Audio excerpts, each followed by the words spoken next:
trapped on the Siachen Glacier. The only way out was a pass no one had ever crossed. Professor Giotto Dainelli, a geographer and naturalist, had been part of the De Filippi expedition of 1913–14, the largest and most comprehensive scientific mission to the Karakoram.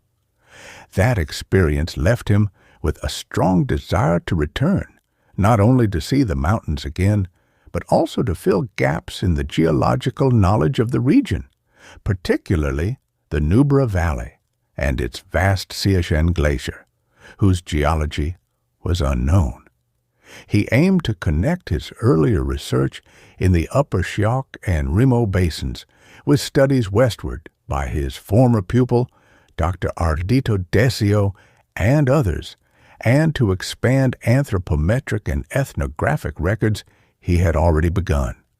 The program included collecting geological, botanical, meteorological, and ethnographic data, and exploring the Siachen's connection to the Rimo Glacier via the Terram Shehr. Historically, the Nubra Valley had seen few explorers. Strachey reached only 2 miles onto the Siachen in 1848, believing it short. In 1909, Longstaff discovered its great extent from the Saltoro side, later confirmed by ascending from the Nubra. The workmen explored it in 1911–12, mapping it but declaring it inaccessible from the tongue and failing to find a route to the Rimo. The Vissers visited in 1929. Dainelli intended to climb the glacier from its tongue, cross to the Rimo via the Terram Shehr, and bring a fully laden caravan over an unexplored pass. He organized the expedition entirely on his own, without institutional backing, managing his men directly. His planned companions were Miss Ellen Kalao for secretarial, domestic, and botanical work, Dr. Desio for geological studies, and Hashmatullah Khan to arrange supplies. Desio withdrew, but Kalao and Khan proved invaluable, Kalao managing flying caravans with speed and endurance.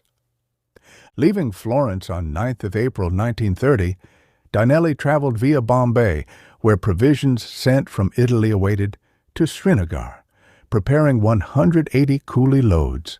Despite the Zoji being officially closed by snow and avalanches, his caravan was the first to cross on the 9th of May. Rapid marches took them toward Leh, with a stop at Timuskam to recruit 40 reliable coolies. At Leh, more supplies were gathered and sent toward the Changla. Crossing the snowbound Degar in bad weather, they reached the Nubra, collected pre-ordered provisions, and advanced to the Siachen tongue with 70 coolies and over 6 tons of food. On the 9th of June, exactly 2 months after leaving Florence, they began moving up the glacier. Progress was slow. Each stage required repeated ferrying of loads over 3 days.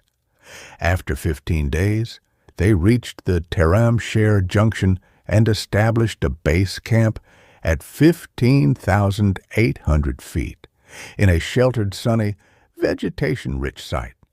57 coolies remained. Others were sent back to reduce rations. From there, depots were stocked further up glacier, fuel collected, and botanical and zoological observations made. The camp area proved an oasis of flora and fauna in the glacial wilderness. Midway through the stay, swollen Nubra river waters cut them off from the outside world as mail runners failed to cross safely. Retreat by the glacier tongue was impossible, and the Billafond-la route undesirable. Only the planned crossing to the Rimo remained. Unnecessary loads were sent back. Fuel and flour were sent ahead on the Terram Shehr. On 7th August, the caravan advanced toward the pass, again ferrying loads in repeated stages. The workmen's had described the Terram Shehr's upper reaches as dangerous, crevasse-ridden, and impassable for caravans. Bad weather hampered Dainelli's party for 9 days, but they pressed on without rest days, navigating by caution. On the 10th day, the fog lifted, revealing clear weather. Wearing skis, they reached the pass about 20,100 feet and saw the Rimo Basin. A rapid descent brought them to the northern tongue of the Rimo, now ending in a sheer 100-foot wall. Finding a descent route took another full day. Beyond this, travel eased. Near the Karakoram Pass, Hashmatullah Khan awaited with ponies and provisions.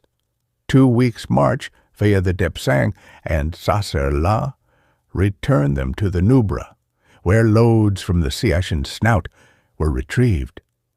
The route back to Leh crossed the Kardungla, then south via the Stakalung, Lachalung, Baralacha, and Rohtang, passes to Kulu. No animals or loads were lost.